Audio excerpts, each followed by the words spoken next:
मित्रों, आप सभी को श्री कृष्ण जन्माष्टमी की हार्दिक शुभकामनाएं।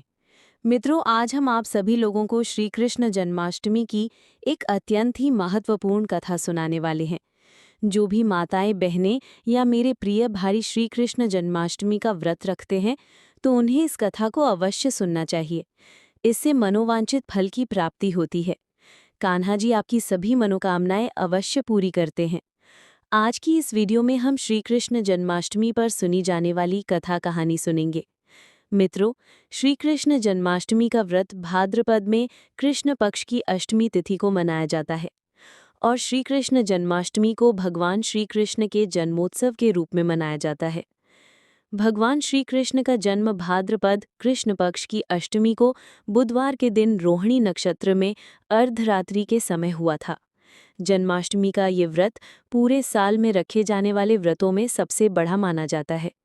इस व्रत को व्रतराज कहा जाता है। ऐसी मान्यता है कि जो कोई भी जन्माष्टमी का एक व्रत करता है, उसे पूरे साल के सभी व्रत करने जितना पुण्य मिलता है। 1 करोड़ एकादशी का व्रत करें, तब जाकर एक जन्माष्टमी व्रत के फल के बराबर पुण्य प्राप्त होता है। जो भी जन्माष्टमी का व्रत करता है, भगवान श्री कृष्ण उसकी सभी मनोकामनाएं पूर्ण करते हैं। ऐसी भी मान्यता है कि जो जन्माष्टमी के दिन भगवान श्री कृष्ण को केवल एक झूला भी झुला देता है, तो भगवान श्री कृष्ण उसकी भी सभी इच्छाएं पूर्ण कर देते हैं। जो भी मनुष्य जन्माष्टमी का व्रत रखता है, और मैं जो अब आपको जन्माष्टमी व्रत की ये कथा सुनाने जा रहा हूँ, उसे सुनता है, तो उसके सभी पाप नष्ट हो जाते हैं। मित्रों, चलो अब हम सुनते हैं श्री कृष्ण जन्माष्टमी व्रत की कथा। बोलिए श्री कृष्ण भगवान की जय। मित्रों, द्वापर युग में जब पृथ्वी पाप और अत्याचार से भरने लगी, तब पृथ्वी ने गौ माता का रूप धारण कर सृष्टि के रचयिता भगवान ब्रह्मा जी के पास गई। गाय के रूप को धारण किए पृथ्वी माता के साथ सभी देवता ब्रह्मा जी के पास गए और सभी देवताओं ने मिलकर भगवान ब्रह्मा जी को पृथ्वी की दुखद गाथा सुनाई। अब भगवान ब्रह्मा जी के आदेशानुसार वहां पर उपस्थित सभी देवतागण आपस में कहने लगे कि हम सभी इस संकट के समाधान के लिए भगवान श्री हरि विष्णु के पास जाएंगे, और सभी लोग गौ माता को साथ में लेकर श्री हरि भगवान विष्णु जी के पास क्षीर सागर में जा पहुंचे। भगवान श्री हरि विष्णु वहां शेषनाग की सैया पर बैठे विश्राम कर रहे थे। अब सभी देवतागण वहां जाकर भगवान विष्णु जी की स्तुति करने लगे। जब सभी देवतागण एक साथ भगवान श्री हरि विष्णु की स्तुति करने लगे, तब भगवान श्री हरि विष्णु की निद्रा भंग हुई। तब भगवान विष्णु ने सबके आने का कारण पूछा। तब दीनहीन वाणी में पृथ्वी देवी बोली, हे प्रभु, संपूर्ण भूमंडल पाप और अत्याचार से घिर गया है। पृथ्वी त्राही त्राही कर रही है।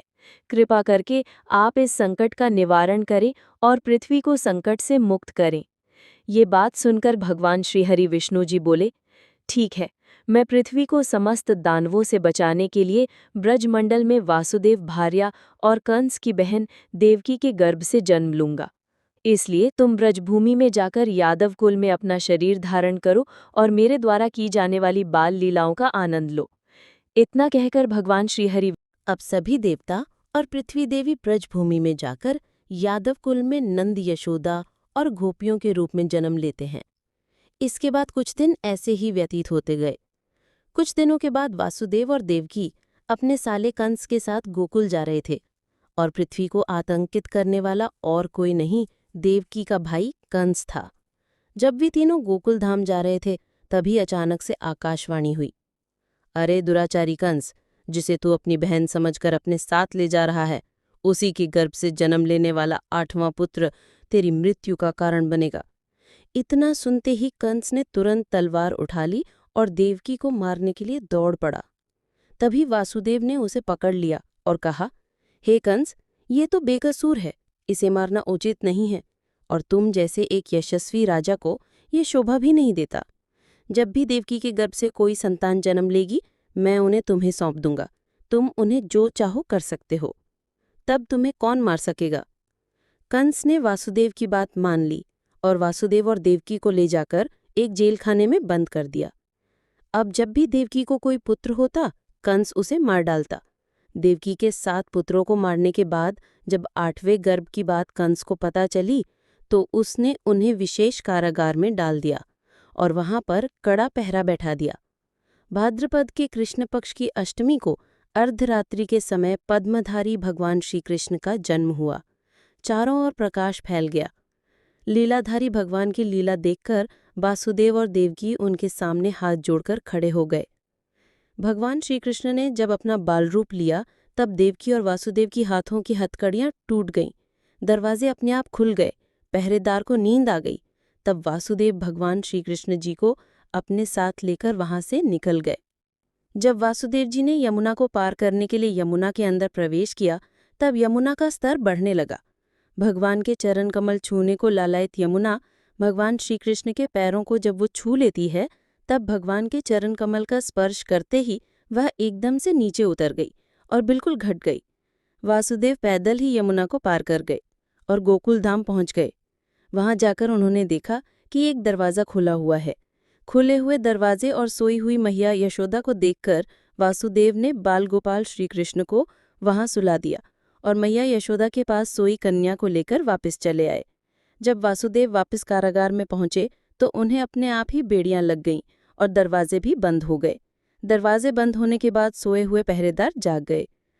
अब हथकड़ियां लगने के बाद वह कन्या जोर जोर से रोने लगी। तब पहरेदार ने कन्या की रोने की आवाज़ सुनकर कंस के पास खबर भेज दी कि देवकी की 8वीं संतान का जन्म हो चुका है। ये सुनते ही कंस दौड़ता हुआ कन्या को हाथ में लेकर जैसे ही पत्थर पर पटकने वाला था तभी वह कन्या हाथों से छूकर आकाश में उड़ गई और साक्षात देवी के रूप में प्रकट हो गई और कहने लगी, अरे दुराचारी कंस, तुम्हें मारने वाला तो गोकुल में पहले ही पैदा हो चुका है, अब तुम्हारा वही वध करेगा। तब भगवान श्री कृष्ण ने अघासुर, ताड़का और कंस जैसे राक्षसों का वध करके पृथ्वी देवी और अपने भक्त जनों की रक्षा की। बोलिए कृष्ण भगवान की जय हो। मित्रों, चलो अब मैं आप सभी को एक और पुरानी कथा का अनुसरण कराता हूँ। मित्रों, एक पुरानी कथा के अनुसार महादेव शिव शंभू को जब श्री कृष्ण भगवान के बाल रूप के दर्शन करने की अभिलाषा हुई तब उन्होंने एक योगी का भेष बनाया और मैया यशोदा के द्वार पर गोकुल में नंद भवन के बाहर पहुंचकर आवाज लगाई। भगवान शिव शंभू ने कहा, अलख निरंजन, निरंजन कहाँ हो प्रभु। अब भगवान भोलेनाथ भजन गाने लगे। मैया यशोदा उस समय श्री श्याम सुंदर बाल गोपाल श्री कृष्ण का श्रृंगार कर रही थी। वो अपने प्यारे कृष्ण को प्यार करने में इतना मगन थीं कि बाहर खड़े योगी की आवाज़ उन्हें सुनाई नहीं पड़ी। तभी योगी के भेष में भोले बाबा ने फिर से एक बार आवाज़ लगाई, लेकिन अंदर से कोई भी जवाब नहीं आया। तभी वहां से एक ब्रज की वृद्ध गोपी अचानक से उस गोपी की नज़र उस योगी सन्यासी पर गई। उसने योगी को प्रतीक्षा करते देखा तो वो उनके पास गए और उस योगी से कहने लगी, बाबा, आप किसे बुला रहे हो। तब योगी के भेष में भगवान शिव शंकर बोले, हे माते, हम इस घर की गृह स्वामिनी को बुला रहे हैं, परंतु इस घर से कोई भी माता मुझे भिक्षा देने के लिए आ ही नहीं रही है। मुझे उन्हें पुकारते हुए काफी वक्त हो गया है। अब उस गोपी ने पूछा, बाबा, आपको भिक्षा चाहिए। तब शिव शंकर बोले, हाँ माँ, मुझे भिक्षा चाहिए। तब गोपी बोली, बाबा, लेकिन यहाँ तो मुझे कोई नहीं दिख रहा है। आप मेरे घर चलो, वहाँ मैं आपको भिक्षा दे दूंगी। आप मुझसे जो मांगोगे मैं उसे दे दूंगी, अगर मेरे पास हुआ तो। तब भगवान भोलेनाथ ने कहा, माता, मैं जहाँ पर जाता हूँ, यदि उस द्वार से कुछ मिले तो अच्छा, नहीं तो किसी और द्वार पर मैं नहीं जाता। तब गोपी कहने लगी, तो महाराज, फिर तो आप आज भूखे ही रह जाओगे। भोले बाबा बोले, जैसी प्रभु की इच्छा। तब गोपी कहने लगी, बाबा, हमारे गांव से कोई ऐसे भूखा जाए, ये तो सारे गोकुल के लिए लज्जा की बात है। तुम यहीं ठहरो, मैं अंदर जाकर देखती हूँ कि यशोदा रानी कहाँ है।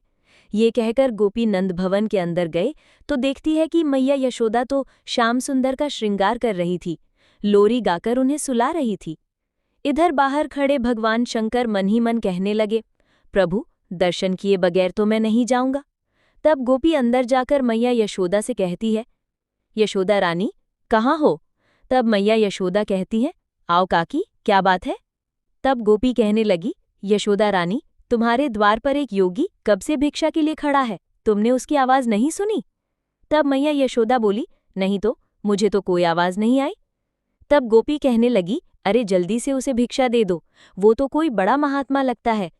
तब मैया यशोदा बोली, ठीक है, अगर तुम ऐसा कह रही हो तो मैं उसे कुछ दे देती हूँ जाकर। तब गोपी कहने लगी, ऐसा योगी तो मैंने कभी नहीं देखा, उसके मुख को देखकर तो आंख ही नहीं टिकती। तब मैया यशोदा कहने लगी, ऐसा क्या है उस योगी में? तब वो गोपी बोली, अरे इतना तेज है उसकी ललाट पर, जैसे सूर्य का तेज होता है।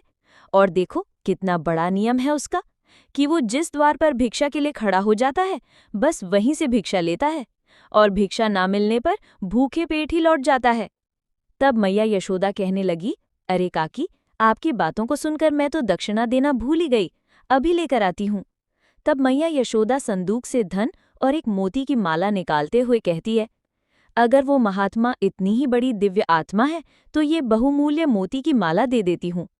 इधर भगवान शिव शंभू बाहर खड़े खड़े मन ही मन श्याम सुंदर से बातें कर रहे थे। प्रभु, दर्शन देने में इतना संकोच क्यों कर रहे हो? तब श्याम सुंदर ने कहा, मेरे धन्य हो भाग्य जो आप अपने सेवक के घर पधारे, इसका परिणाम स्वीकार करें। तभी मैया यशोदा श्याम सुंदर को पालने में रखकर और दक्षिणा की थाल लेकर गोपी के साथ भवन से बाहर आई। वहां योगी भेष में शिव शंभू प्रतीक्षा कर रहे थे। मैया यशोदा योगी रूप शिव शंभू को देखकर प्रणाम करते हुए कहती है, बाबा, क्षमा कर दीजिए विलंब के लिए, मैं अपने लल्ला का श्रृंगार कर रही थी। तब योगी के वेश में भगवान शिव शंभू बोले, धन्य हो मैया, जैसे ऐसे दिव्य बालक की सेवा का सौभाग्य प्राप्त हुआ है, मुझे भी उस दिव्य शिशु के दर्शन करा दो। तब मैया यशोदा बोली, बाबा, मुझे क्षमा कर दो, अभी अभी स्नान कराया है, इस समय मैं उसे बाहर नहीं ला सकती, उसे ठंडी हवा लग जाएगी। तब साधुवेश में भगवान शिवजी ने कहा, हे माते, मैं तुम्हारे द्वार पर आया हूँ, मेरी इतनी सी विनती स्वीकार नहीं करोगी? तब मैया यशोदा बोली, नहीं होगी बाबा, मैं अपने लल्ला को बाहर नहीं ला सकती, आप ये भिक्षा ग्रहण कीजिए और मुझे क्षमा कीजिए। तब उस योगी के वेश में भगवान शिव शंभू भिक्षा की थाल की ओर देखकर कहते हैं, मैया, ये मोती और धन तो मेरे लिए पत्थर के टुकड़े हैं, ये मेरे किस काम के? मुझे इनकी कोई लोभ, कोई चाह नहीं है। अगर आपको चाहिए तो ऐसे हीरे मोती माणिक मुझसे ले लो, पर मुझे तुम्हारे लल्ला के दर्शन करा दो। योगी वेश में भगवान शंकर ने अपने कमंडल से हीरे मोती निकालकर मैया यशोदा की भिक्षा की थाल में रख दिए, जिसे देखकर मैया यशोदा और वो गोपी आश्चर्यचकित हो गई और चिंतित होकर गोपी से कहने लगी, मुझे ये साधु कोई मायावी लगता है, तभी तो ये बहकी बहकी बातें कर रहा है। गोपी तो चुपचाप यशोदा मैया का करुण चेहरा देख रही थी। फिर मैया यशोदा अपनी आंखों में आंसू भर के उस योगी वेशधारी शिव शंभू से कहती हैं, देखो बाबा, तुम जैसे कई मायावी इससे भी पहले आ चुके हैं, सभी इसी प्रकार की चिकनी चुपड़ी बातें करते हैं कि तेरा लल्ला तो बड़ा दिव्य बालक है, उसके दर्शन करा दो, उसे मेरी गोद में दे दो। फिर सब के सब उसका अनिष्ट करने की चेष्टा करते हैं। मेरे लल्ला ने आप सबका क्या बिगाड़ा है जो आप लोग उसके शत्रु बने बैठे हैं? फिर बड़े ही कड़े शब्दों में मैया यशोदा ने कहा, भिक्षा चाहिए तो ले लीजिए, अन्यथा अपने स्थान को पधारिए, मैं अपने लल्ला को तो बाहर नहीं लाऊंगी। योगी भेषधारी शिव शंभू बोले, अरे मैया, ऐसी कठोर मत बनो, बहुत दूर से आया हूं। लेकिन मैया यशोदा तो फिर बोली, चाहे आप कैलाश पर्वत से आए हों, लेकिन मैं अपने लल्ला को नहीं दिखाऊंगी। अगर तुम कैलाश पर्वत से आए हो तो वहीं भगवान शिव के दर्शन कर लेते, यहाँ किस काम से आए हो? योगी वेशधारी भगवान शिव शंभू बोले, भोली मैया, भगवान के साक्षात दर्शन करना कोई कठिन काम नहीं है, लेकिन उनके बाल रूप के दर्शन करना बहुत दुर्लभ है, इसलिए दर्शन की लालसा से तुम्हारे पास आया हूँ। कई युगों के बाद ये दर्शन करने को मिलते हैं। लेकिन मैया यशोदा नहीं मानी, वो बोली, बाबा, मुझे क्षमा करो, मैं अपने लल्ला को तो बाहर नहीं लाऊंगी। मेरे पति की आज्ञा है कि किसी भी अनजान व्यक्ति के सामने अपने लल्ला को मत लाना, चाहे जो हो जाए। मैया यशोदा और भगवान भोलेनाथ के बीच ये विवाद चल रहा था। इस विवाद को सभी देवतागण स्वर्ग लोक में खड़े होकर देख रहे थे। तब उन्होंने सोचा, ऐसे तो काम नहीं चलने वाला, हमारे प्रभु भगवान भोलेनाथ को तो मैया यशोदा अपने लल्ला के दर्शन नहीं करने देगी। तभी उन्होंने देवी पूर्णमासी को एक गोपी का रूप दिलवाकर उसे उसी स्थान पर भेज दिया जहां पर ये वाद विवाद चल रहा था। पूर्णमासी माँ उनके पास पहुंचकर बोली, अरे ये कोई अनजान व्यक्ति नहीं है यशोदा रानी, मैं इन्हें अच्छी तरह से जानती हूँ। मैंने कहा था ना कि मैं गोकुल में आने से पहले काशी में रहती थी। वहीं मैंने इनके दर्शन किए थे। ये तो सचमुच परम दिव्य शक्ति है, ये तो शक्ति के अधिपति हैं। ऐसा कहकर पूर्णमासी गोपी माँ आंखों में आंसू की धारा लिए भगवान शिव के चरणों में अपना शीश रख देती है और उन्हें प्रणाम करती है और उठकर मैया यशोदा से कहती है, यशोदा, इन्हें लल्ला के दर्शन करा दो। इनका आशीर्वाद पाकर तेरा लल्ला भी बड़ा प्रसन्न हो जाएगा। मैया यशोदा अब स्मृति मुद्रा में पूर्ण माँ से कहती है, क्या तुम सच कह रही हो? मैया यशोदा आगे कहती है, लेकिन इनकी वेशभूषा तो देखिए, लंबी लंबी जटाएं, बदन में भभूत, गले में सांपों की माला। लल्ला तो इनको देखकर वैसे ही डर जाएगा। ना बाबा ना, मैं तो लल्ला को नहीं लाऊंगी। बेचारी भोली भाली मैया को क्या पता था कि उनके द्वार पर स्वयं शिव भगवान पधारे हैं। मैया यशोदा की ऐसी बातें सुनकर पूर्णमासी माँ कहने लगी, नहीं यशोदा रानी, इनके तो दर्शन मात्र से समस्त भय नष्ट हो जाता है, सारी बाधाएं दूर हो जाती है। यशोदा, तू इन पर विश्वास कर, मैं तुझे झूठ नहीं कह रही हूँ। अब इस बात का समर्थन करते हुए वो दूसरी गोपी भी कहने लगी, अरे यशोदा रानी, ये पूर्णमासी बुआ तो कभी झूठ नहीं बोलती। तुम्हें याद है ना, जब वो पहले गोकुल में आई थी तब इसी ने तुझे आशीर्वाद दिया। उस समय तो तुम सब लोग आशा छोड़ चुके थे। ये तो सदा सच कहती है, तो इनकी बात तो मान ले। मैया यशोदा पूर्णमासी बुआ से बोली, लल्ला को ले तो आऊंगी, पर इनके हाथों में मैं नहीं दूंगी। पूर्णमासी माँ बोली, अच्छा ठीक है, लल्ला को लेकर तो आ, लल्ला को दूर से ही आशीर्वाद ले लेना। जा जल्दी जा। फिर मैया यशोदा नंद भवन के अंदर जाती है श्याम सुंदर को लेने के लिए, और अंदर जाकर श्याम सुंदर को अपनी गोद में उठाकर इस तरह से कहती है, अरे लल्ला, चल, तेरे दर्शन के लिए कोई आए हैं। मैया यशोदा श्याम सुंदर को बाहर ले जाती है, जिन्हें देखकर योगी वेशधारी शिव शंभू प्रेम से गदगद हो जाते हैं। श्याम सुंदर के बाल स्वरूप को टकटकी लगाकर निहारने लगते हैं, जैसे पूर्णिमा की रात को चकोर चांद को टकटकी लगाकर निहारता रहता है। उसी तरह वो साधु वेशधारी भगवान शिव भी इस लल्ला को देखकर उसे एक टक देख रहे थे। भगवान शिव शंभू अपने प्रिया श्याम सुंदर के इस बाल रूप को देखकर उन्हें नमस्कार करते हैं और श्याम सुंदर के चेहरे पर भी मधुर मुस्कान आ जाती है। फिर श्याम सुंदर को देखकर वो साधु वेशधारी भगवान भोलेनाथ मैया यशोदा से कहते हैं, मैया, यदि तुम्हारी आज्ञा हो तो मैं इनके चरणों में अपना मस्तक रख सकता हूँ क्या? तब मैया यशोदा कहती है, नहीं नहीं, मैं मेरे लल्ला को किसी को छूने नहीं दूंगी। फिर पूर्णमासी बुआ योगी वेशधारी शिव शंभू से कहती है, पहले अपनी चरणदास तो दीजिए। ऐसा कर पूर्णमासी माँ शिव शंभू के चरण को लेकर श्याम सुंदर की ललाट पर लगा देती है। शिव शंभू के चरणदास श्याम सुंदर की ललाट में पड़ने से श्याम सुंदर मन ही मन भगवान शिव शंभू से कहते हैं, प्रभु बहुत बहुत धन्यवाद। भगवान शिव श्याम और उनकी मैया के बीच का प्यार देखकर कहते हैं, ये कहाँ का न्याय है स्वामी, हम इतनी दूर से आए हैं आपके बाल स्वरूप का दर्शन करने और आपको आलिंगन भी नहीं कर सके। जिनके श्री चरणों से निकली पवित्र गंगा को हम अपने शीश पर धारण करते हैं, उन श्री चरणों को एक बार तो छू लेने देते। फिर भगवान शिव अपने शरीर के एक अदृश्य प्रतिबिंब से श्री श्याम सुंदर के चरणों का स्पर्श करते हैं और उनकी स्तुति पुरुष सूक्त से करते हैं, जो भगवान श्री श्याम सुंदर को बहुत प्रिय है। इसके बाद योगी वेशधारी भगवान शिव शंभू मैया यशोदा से कहते हैं, इस युग में ये तेरा लल्ला मेरे नैना भाई रे निहाल, प्रमुख लाल की प्यासी अखियां कोई निहाल निर्मल लाल। अब माता यशोदा कहती है, योगी बाबा तो भिक्षा ले लो।